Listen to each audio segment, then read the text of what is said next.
The papacy begins not in grandeur, but in blood. Peter, one of Jesus' closest disciples, became the first bishop of Rome and by tradition the first pope. His importance wasn't based on wealth, armies, or political power, it was his link to Christ. According to Scripture, Jesus told him, "You are Peter, and on this rock I will build my church." That phrase became the cornerstone of papal authority for centuries to come. In life, Peter was a fisherman, not a scholar or politician.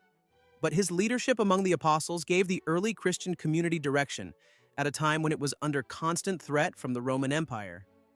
He eventually traveled to Rome, the heart of the empire, to spread the faith.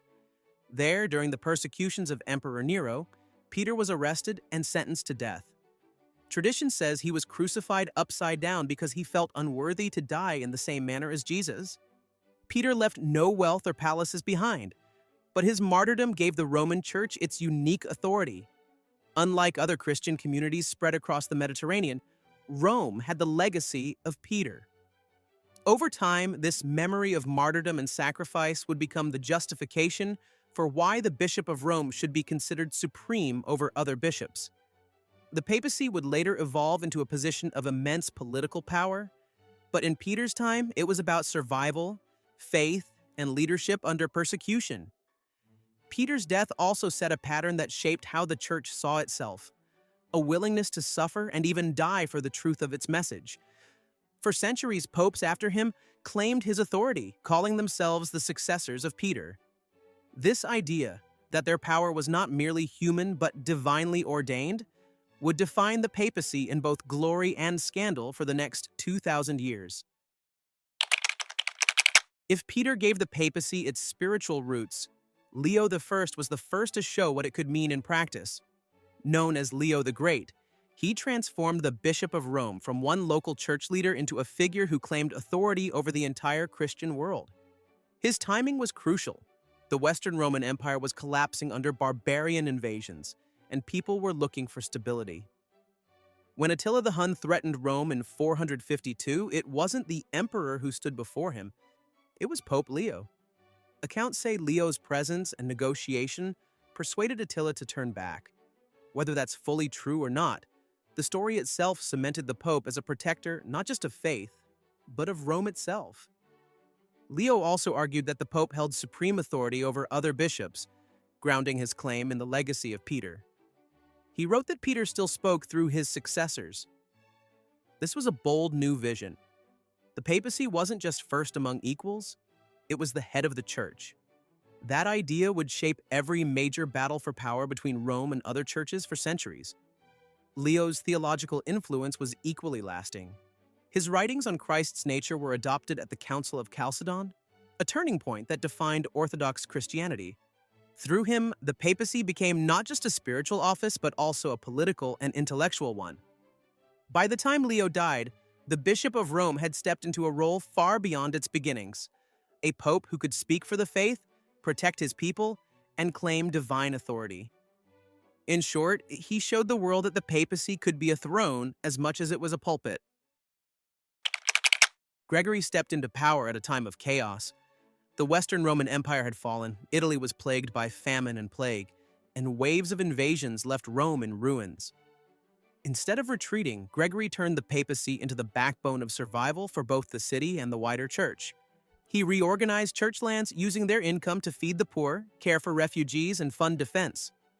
For many Romans, it wasn't the emperor or any king who provided stability, it was the pope. Gregory's hands-on approach established the papacy as a practical as well as spiritual authority. Beyond Rome, he thought globally. Gregory sent missionaries to England, beginning the conversion of the Anglo-Saxons and laying the foundations of Christianity in Northern Europe. He also supported missions elsewhere, setting a precedent that the Pope could direct the spread of faith far beyond Italy. Culturally, Gregory left a deep imprint. The style of liturgical singing, later called Gregorian chant, was associated with him, even if he didn't compose it directly. His writings, particularly the Pastoral Rule, became guides for bishops on how to shepherd their flocks. By his death, Gregory had shown how the papacy could rise above political collapse and become a unifying force across nations. He didn't rule an empire, but he acted like a statesman, protector, and teacher. It's no surprise he was later called the Great, one of only two popes ever given that title. John XII is remembered as the first truly nefarious pope, a man whose reign marked a dark turn for the papacy. He was elected at just 18, chosen not for holiness but because of his powerful Roman family. From the start, his papacy revealed how easily the office could be seized and corrupted by politics. Chroniclers of the time described shocking scenes. The Lateran Palace, once the papal residence, was said to have been turned into a place of gambling, violence, and open vice. John was accused of keeping mistresses, committing acts of brutality, and treating sacred offices as things to be bought and sold. Even if some accounts were exaggerated, the picture was one of moral collapse at the very heart of the church.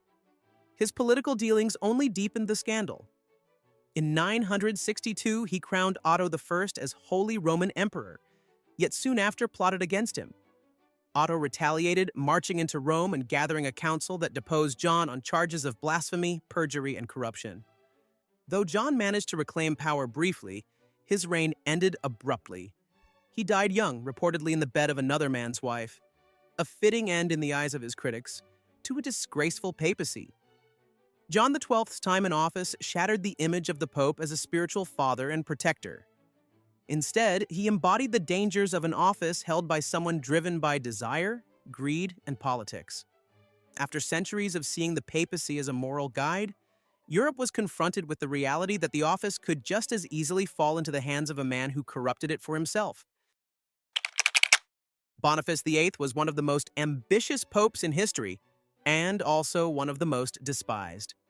His reign marked the peak of papal claims to absolute power, but also the moment when those claims began to collapse. To his enemies, he was nothing less than the Antichrist. Boniface inherited a papacy that had grown wealthy and politically influential, but he took the idea of papal supremacy further than most of his predecessors dared. In 1302, he issued the bull Unam Sanctum, declaring that every human creature was subject to the Pope for salvation. It was a bold, uncompromising vision of spiritual and political authority rolled into one. The trouble was, kings no longer accepted such sweeping claims. His fiercest opponent was Philip IV of France. Boniface demanded taxes and obedience from Philip, while Philip accused the Pope of corruption and even heresy. The conflict escalated until 1303, when French forces stormed Boniface's residence at Anagni. He was captured, humiliated, and though later released, he died soon after. The outrage of Anagni, as it became known, symbolized the breaking point of papal power.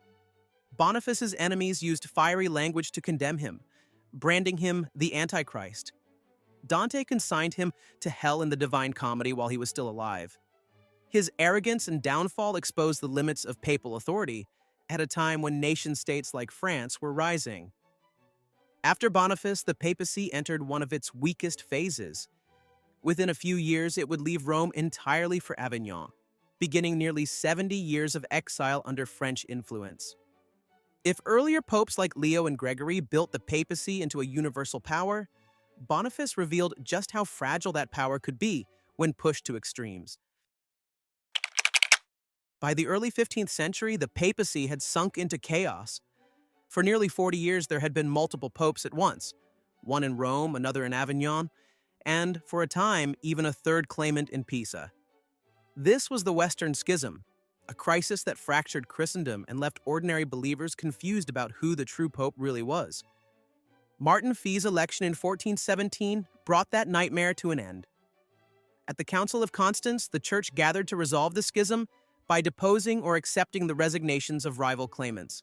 The cardinals then chose Oddone Colonna, who took the name Martin V.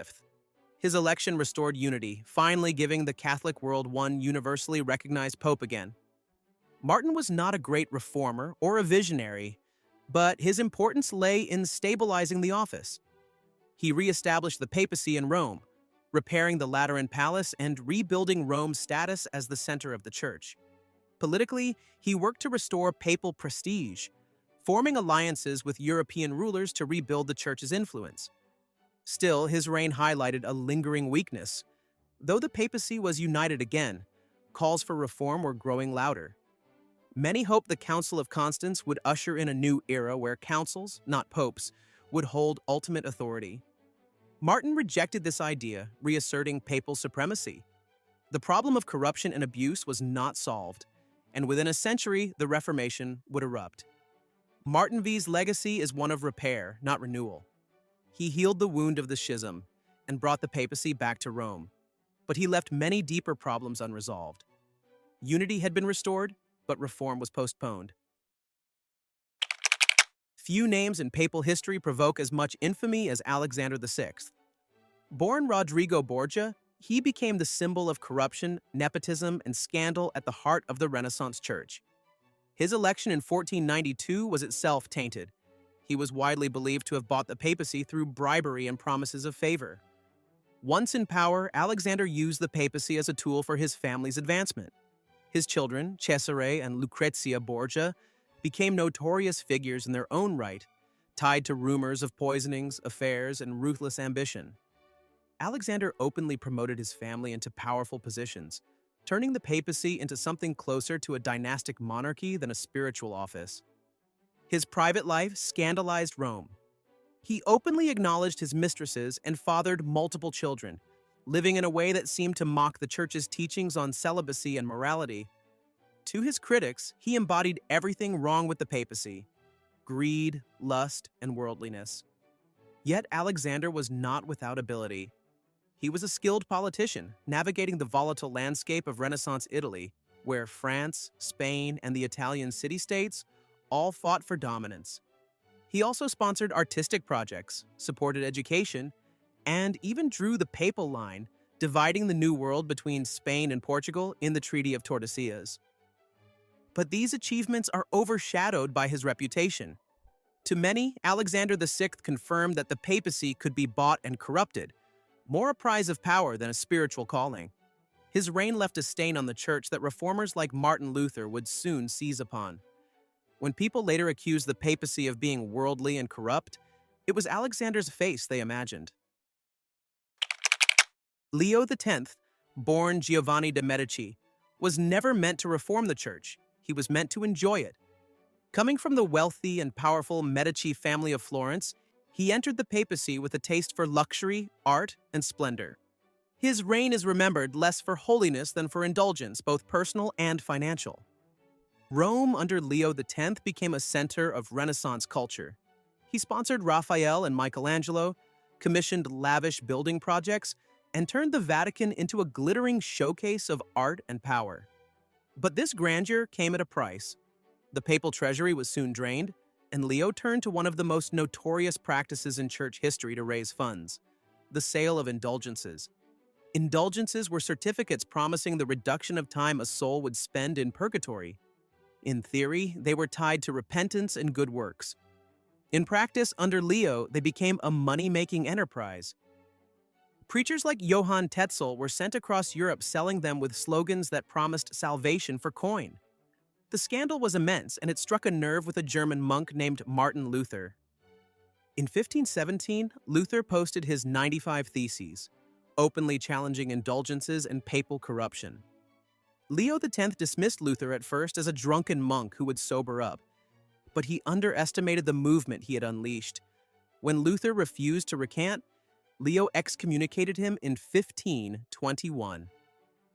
By then, the Reformation had begun, splitting Christianity into Catholic and Protestant camps, divisions that remain to this day. To his admirers, Leo was a patron of the arts and a symbol of Renaissance brilliance. To his critics, he was the Pope who sold salvation and brought the Church to the brink of collapse. Martin Luther called him the very Antichrist. More than any pope before him, Leo X showed that the excesses of Rome could provoke not just scandal, but revolution. Pius IX, born Giovanni Maria Mastai Ferretti, holds the record as the longest-reigning pope, over 31 years. His papacy spanned a century of revolutions, nationalism, and change, and he responded by redefining the papacy as a fortress of authority in an unstable world. At first, Pius was seen as a reformer. Early in his reign, he granted political amnesty, encouraged limited liberal reforms, and raised hopes that the Church might modernize with the times. But the revolutions of 1848 changed everything. Pius was forced to flee Rome when Republican forces rose up, and when he was restored by French troops, he abandoned liberalism and turned sharply conservative. From then on, he saw modern political movements as enemies of the Church. The most dramatic political change came in 1870, when Italian nationalists captured Rome and stripped the Pope of his temporal power. The Papal States, which popes had ruled for centuries, ceased to exist. Pius declared himself a prisoner of the Vatican, refusing to recognize the legitimacy of the new Italian kingdom. This loss marked the end of the papacy as a territorial monarchy. Spiritually, Pius responded by strengthening papal authority. In 1854, he declared the Immaculate Conception of Mary as dogma. Most importantly, in 1870, he presided over the First Vatican Council, which proclaimed papal infallibility, the teaching that the Pope, when speaking ex cathedra on matters of faith and morals, could not err. This defined the modern papacy as a supreme spiritual authority, even as its political power crumbled. Pius IX's reign was controversial. To his supporters, he was a defender of faith in a hostile age. To his critics, he was stubborn and reactionary, shutting the Church off from progress. But his decisions reshaped the papacy, making it less about ruling territory and more about ruling doctrine, a change that still defines it today. Pius XII, born Eugenio Pacelli, became pope on the eve of the Second World War. His papacy would be defined by that conflict and by the shadow of the Holocaust. To this day, his actions during the war spark fierce debate. Was he a cautious diplomat protecting the Church, or a moral leader who failed to speak out clearly enough against Nazi atrocities? When war broke out, Pius tried to act as a mediator. He called for peace, condemned aggression in general terms, and used Vatican diplomacy to aid negotiations. But he avoided direct public condemnations of Hitler or Nazi Germany, fearing that doing so might provoke even harsher persecution of Catholics in occupied Europe. Instead, he worked quietly. Vatican channels were used to shelter Jews, assist refugees, and provide intelligence to the Allies. Thousands of Jews found hiding places in convents and monasteries under papal instruction. Yet silence can be as powerful as speech. Critics argue that Pius never used his position to openly denounce the Holocaust while it was happening. His defenders counter that he acted prudently, saving lives behind the scenes while avoiding reprisals that might have worsened the situation.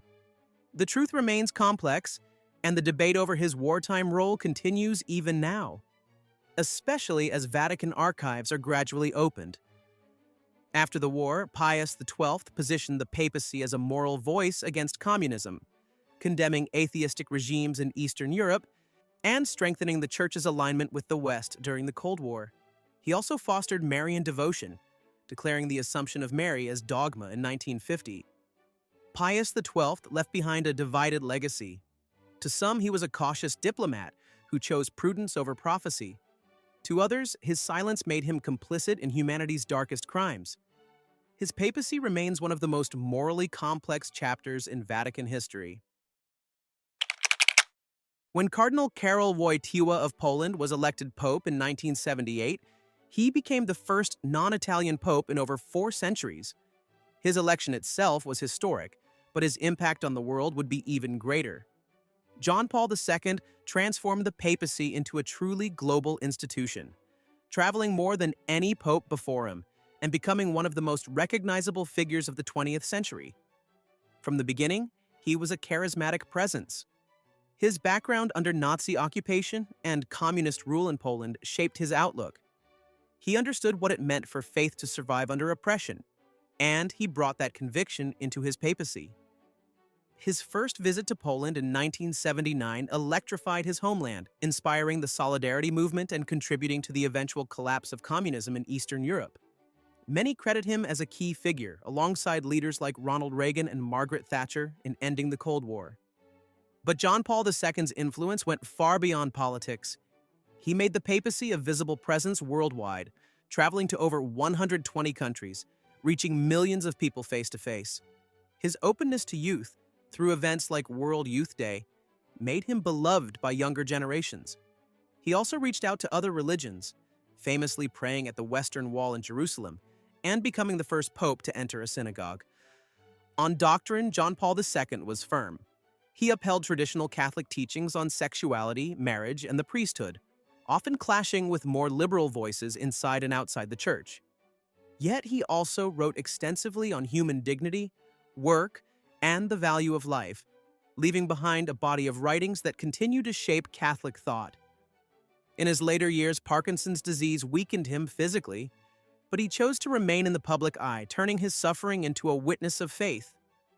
His long papacy, one of the longest in history, ended with his death in 2005, mourned by millions across the globe. John Paul II left a towering legacy.